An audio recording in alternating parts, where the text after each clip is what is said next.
první den večer po rekreaci. S tím, že už je zataženou, bude asi chcát pravděpodobně. No. A Domčo má prej popálení 3. stupně.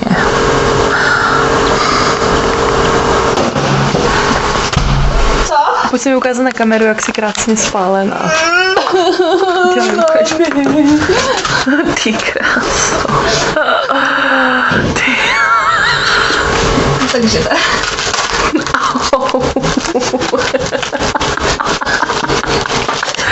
Já se ti nechci smát. Mě nesmí. Malá.